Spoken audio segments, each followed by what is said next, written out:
بسم اللہ الرحمن الرحیم۔ السلام علیکم ورحمۃ اللہ۔ ابھی ایک میں ویڈیو دیکھ رہا تھا، اس میں یہ بتایا جا رہا تھا کہ آپ صلی اللہ علیہ وآلہ وسلم نے ایک میجر صاحب کا نماز جنازہ پڑھایا۔ ابھی سب سے پہلے آپ وہ ویڈیو دیکھیں تاکہ آپ کو بھی پتہ چل سکے کہ لوگ کیسے دین کا مذاق اڑا رہے ہیں، کس قسم کے پکے جھوٹ باندھ کے دین کے اوپر تھوپے جا رہے ہیں۔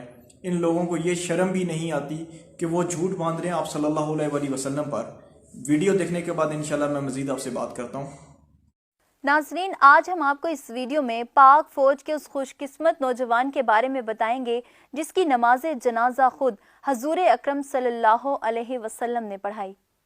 1965 کی جنگ ختم ہونے کے چند ماہ بعد مدینہ منورہ میں ایک عمر رسیدہ پاکستانی خاموش بیٹھا آنسو بہاتے ہوئے روزے رسول صلی اللہ علیہ وسلم کی طرف دیکھے جا رہا تھا۔ یہ پاکستانی 11 ستمبر 1965 کو سیالکوٹ پھلوارہ محاذ پر شہید ہونے والے کوئٹہ انفینٹری اسکول کے انسٹرکٹر میجر ضیاء الدین عباسی ستارہ جرت کے والد گرامی تھے۔ میجر ضیاء الدین عباسی کے ٹینک کو دشمن کی توپ کا گولہ لگا جس سے وہ شہید ہو گئے۔ جب صدر ایوب خان کی طرف سے میجر عباسی شہید کے والد اپنے شہید بیٹے کو بعد از شہادت ملنے والا ستارہ جرت وصول کر رہے تھے تو ایوب خان نے ان سے ان کی کوئی خواہش پوچھی تو انہوں نے عمرہ کی خواہش کا اظہار کیا، جسے ایوب خان نے فوراً قبول کر لیا۔ شہید میجر ضیاء الدین عباسی ستارہ جرت کے والد جب روزے رسول صلی اللہ علیہ وسلم کے سامنے بیٹھے آنسو بہا رہے تھے تو خادم مسجد نبوی وہاں آئے اور وہاں بیٹھے ہوئے لوگوں سے پوچھا کہ آپ میں سے کوئی پاکستان سے تعلق رکھتا ہے؟ میجر عباسی شہید کے والد نے خادم مسجد نبوی کے استفسار پر کہا کہ وہ پاکستان سے آئے ہیں۔ خادم مسجد نبوی صلی اللہ علیہ وسلم نے ان سے پوچھا کہ پاکستانی فوج کے میجر ضیاء الدین عباسی شہید کا نام آپ نے سنا ہے؟ کیا آپ ان کو جانتے ہیں؟ اس پر شہید کے والد نے حیرت سے کہا کہ وہی اس شہید کے والد ہیں۔ یہ سنتے ہی خوشی اور مسرت سے لبریز خادم خاص نے آگے بڑھ کر زور سے انہیں گلے لگا لیا اور ان کے بوسے لیتے ہوئے کہا کہ آپ یہیں رکیں، میں کچھ دیر بعد آتا ہوں۔ خادم مسجد نبوی شہید میجر عباسی کے والد کو اپنے گھر لے گئے، جہاں انہیں بڑی عزت اور احترام کے ساتھ اپنے اہل و عیال کے ساتھ کھانا کھلایا۔ سب گھر والے ان کے ساتھ بڑی عزت اور احترام سے پیش آ رہے تھے۔ میجر عباسی شہید کے والد بہت حیران تھے کہ یا الہی، یہ کیا ماجرا ہے؟ میں تو انہیں جانتا تک نہیں، بلکہ زندگی میں پہلی بار میرا سعودی عرب آنا ہوا ہے۔ اسی شش و پنج میں تھے کہ خادم خاص روزے رسول صلی اللہ علیہ وسلم نے ان کے ہاتھوں کے ایک بار پھر سے بوسے لیے اور شہید عباسی کے والد کی حیرانگی دور کرتے ہوئے کہنے لگے کہ جب پاکستان اور ہندوستان کی جنگ ہو رہی تھی تو 11 ستمبر کی رات میں نے خواب میں رسول اللہ صلی اللہ علیہ وسلم کو دیکھا کہ وہ اپنے جلیل القدر صحابہ رضوان اللہ تعالی اجمعین کے ساتھ بیٹھے ہوئے ہیں۔ کچھ لمحوں بعد حضرت علی کرم اللہ وجہ اپنی ہاتھوں میں ایک لاشا اٹھائے وہاں تشریف لاتے ہیں۔ رسول اللہ صلی اللہ علیہ وسلم نے صحابہ کرام سے فرمایا کہ شہید عباسی اس طرح بہادری سے کفار کے خلاف جنگ لڑے جیسے آپ میرے ساتھ غزوات میں کفار کے خلاف لڑتے رہے ہیں۔ خادم مسجد نبوی کہتے ہیں کہ رسول اللہ صلی اللہ علیہ وسلم سمیت سب نے ان کی نماز جنازہ ادا کی اور حکم دیا کہ انہیں جنت البقیع میں دفن کر دیا جائے۔ آئین اسی دن ریڈیو پاکستان پر ایک نیا جنگی ترانہ بھی گونج رہا تھا۔ چلے جو ہوگے شہادت کا جام پی کر تم، رسول پاک نے باہوں میں لے لیا ہوگا، علی تمہاری شہادت پہ جھومتے ہوں گے، حسین پاک نے ارشاد یہ کیا ہوگا، اے راہ حق کے شہیدو تمہیں خدا کی رضائیں سلام کہتی ہیں۔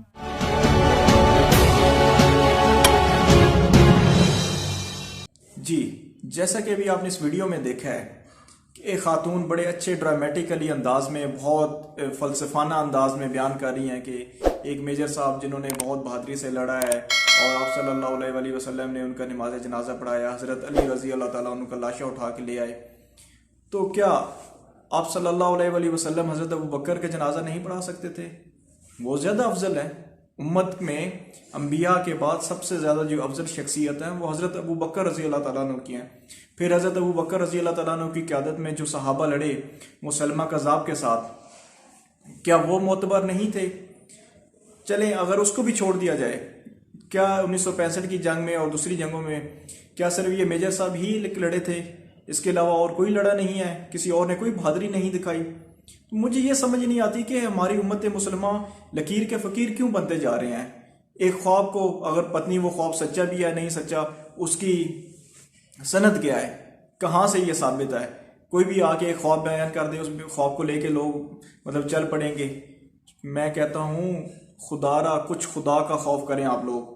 آپ صلی اللہ علیہ وسلم کی ذات پہ جھوٹ بولنا، آپ صلی اللہ علیہ وسلم کی ذات پہ جھوٹ باندھنا بند کر دیں، ورنہ سوائے تباہی کے علاوہ کچھ بھی نہیں ہے۔ ایسے خواب، ایسی تمام ویڈیو جس میں یہ تمام ڈرامیٹیکلی انداز میں ایک کہانی بیان کی جاتی ہے، ایسا کچھ بھی نہیں ہے۔ آپ صلی اللہ علیہ وسلم نے اپنی حیات میں جن لوگوں کے نماز جنازہ پڑھائے ہیں صرف وہی ہیں، اس کے علاوہ کسی کی نماز جنازہ نہیں پڑھائی گئی۔ اور دوسری بات، اس جھوٹ کا یہاں سے بھی اندازہ لگا سکتے ہیں کہ اس ویڈیو میں یہ کہا جا رہا ہے کہ جی ان کی قبر جنت البقیع میں ہے، جبکہ آخر میں ان کی پکی قبر کہیں اور دکھائی گئی ہے۔ تو کیا ایک بندے کی اب دو قبریں ہو گئی ہیں؟ ایک قبر ان کی جنت البقیع میں بن گئی ہے اور دوسری قبر ان کی یہاں پہ بن گئی ہے جہاں پہ وہ پکی قبر کا نشان دکھا رہے تھے اور اس کے اوپر کتبہ بھی لگا ہوا تھا۔ تو اس قسم کے جھوٹے انداز سے، اس قسم کی جھوٹے ویڈیو سے صرف یہ وائرل کرنے کے لیے بنائی جاتی ہیں، اور ہم مسلمانوں کی ایمان اتنے کمزور نہیں ہونے چاہیے کہ ہم اس قسم کی ایک ویڈیو کو دیکھ کے خود کو اس کی ویڈیو کے پیچھے لگا لیں کہ ہاں جی واقعی آپ صلی اللہ علیہ وسلم نے اس کا نماز جنازہ پڑھایا۔ نہیں، ایسا نہیں ہے۔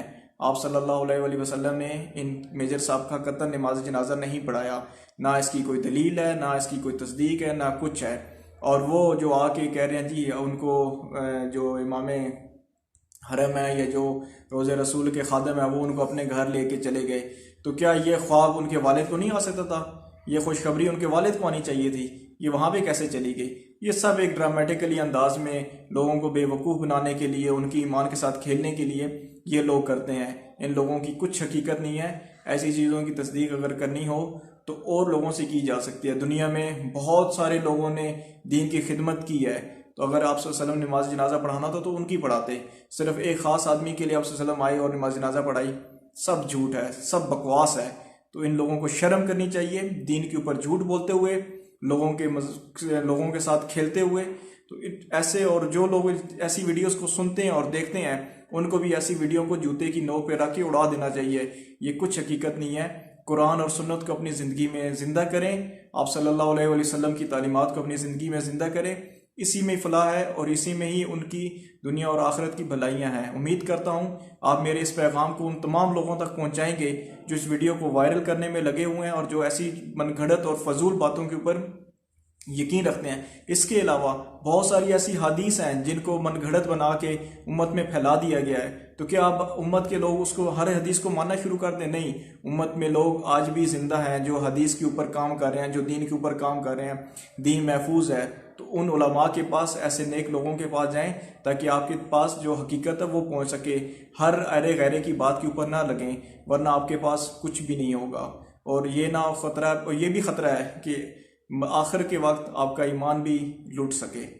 تو اپنے ایمان کو بچائیں اور دعا بھی کریں کہ اللہ پاک ہر قسم کے فتنے سے بچنے والا بنا دے۔ اس قسم کے فتنہ باز لوگوں سے، اس قسم کے فتنہ باز چینل سے اپنے آپ کو بچائیں۔ اللہ پاک ہم سب کا حامی و ناصر ہو، اللہ پاک ہم سب کو دین کی سمجھ عطا فرمائے اور دین پہ چلنے والا بنا دیں۔ السلام علیکم ورحمۃ اللہ۔